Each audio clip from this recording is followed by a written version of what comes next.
पांचवी क्लास की टीचर जब अंदर दाखिल हुए तो वहां का मंजर गुस्सा दिलाने के लिए काफी था। नवीद ने मूसा का गरेबा पाकर रखा था। हुजैफा अपनी कुर्सी पर बैठा हुआ रेहान को ऐसे आवाज़ें लगा रहा था जैसे फ्लैट्स के बाहर खड़े होकर अक्सर लोग तीसरी चौथी मंजिल वालों को आवाज लगाते हैं।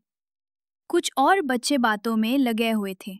मिस सलमा को ये हालत देखकर गुस्सा तो बहुत आया, लेकिन गुस्से पर काबू पाते हुए उन्होंने ऊंची आवाज में कहा, सब अपनी अपनी जगह पर बैठ जाओ। मिस, ये नवीद मेरा गरेबान पाकर रहा था।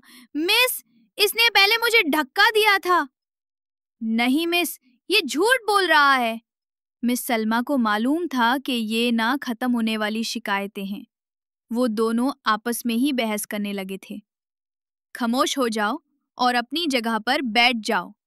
मिस सलमा को मालूम था कि दोनों में से कोई भी अपनी गलती नहीं मनाएगा। नवीद मुंह बनाता हुआ अपनी जगह पर बैठ गया। मिस सलमा ने सबसे किताबें निकालने को कहा और एक दो बार सफ़ा बताने के बाद ब्लैक बोर्ड पर लिख भी दिया। उन्होंने एक दो लाइन ही पढ़ाई थी कि पीछे से आवाज आई, मिस, कौन सा सफ़ा नंबर? नवीद ने पूछा। मिस सलमा को गुस्सा आना फितरी बात थी, लेकिन उन्हें बच्चों को मारना बल्कि ज्यादा डांटना भी इजाजत में नहीं था। ये अच्छी बात है, लेकिन नवीद जैसे बच्चे इसका नाजायज फायदा उठाते हैं।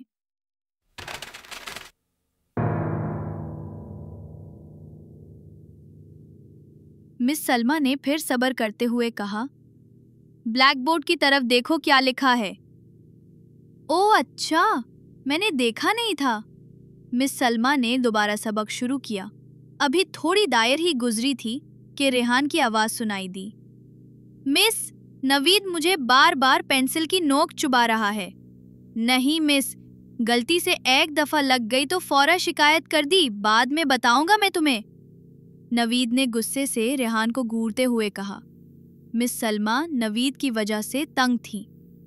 क्लास लेने के बाद वो सोच रही थी कि इसका क्या इलाज किया जाए।